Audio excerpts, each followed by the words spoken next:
But according to you, is it going to be the best model? Well, that's what we're going to figure out very quickly, because then we're going to run all the cells here for the polynomial regression. There we go. As you can see, it's going very fast. And well, for the polynomial regression model with, remember, a degree of 4, we get a final R-squared coefficient of 0.9458. So we already beat our multiple linear regression model, and therefore so far the best one is polynomial regression. Feel free to actually test some other degrees if you want.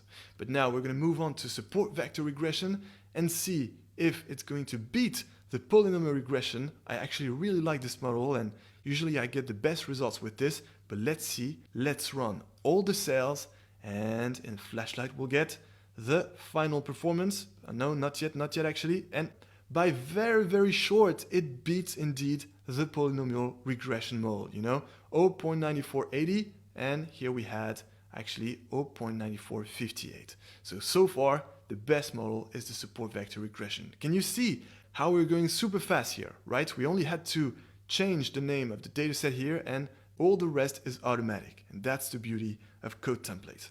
Now let's move on to the next one, decision tree regression, and let's see if it can beat the support vector regression, which remember has 0.948.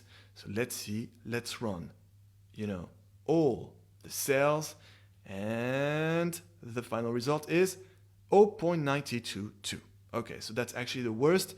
I think it is indeed worse than the multiple linear regression. Yes, so the decision tree regression model did not perform well here, but maybe that's because it didn't have enough team spirit to tackle these predictions. And that's what we're going to figure out with random forest regression, because indeed a random forest regression model is a bunch of trees teaming up to return an ultimate prediction.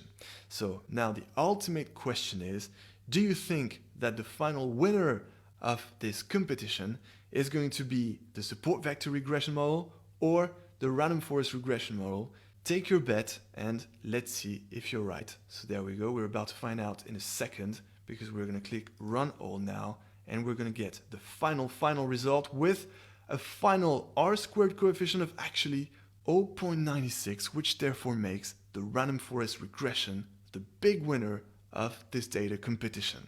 So congratulations, in a very few seconds you were able to quickly identify and select the best regression model, and mostly, the most important thing in all this is to finally know how to answer this very often asked question, how do I select the best model? And well, the answer is you simply try all of them, and using the R-squared coefficient, you compare them and conclude on which one is the best. And in our situation here, for this data set, well, the best is the random forest regression.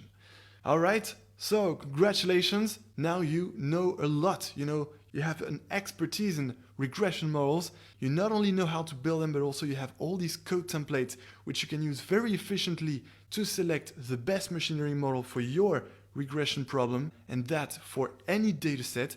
And remember, if your data set has missing data or categorical data, well, you only have to grab your tools in the data preprocessing toolkit to handle these situations, and then you can deploy your code template. All right, so I'm super excited and super happy now that we completed 100% this part 2 on regression. And now, my friends, we're going to move on to a brand new branch of machine learning, which is classification, and which we're going to do exactly the same, but this time to predict a category. And same as what we did for this regression branch, well, we will build several classification models, and at the end I'll show you again how to select the best one. So I can't wait to see you in this part 3, and until then, enjoy machine learning.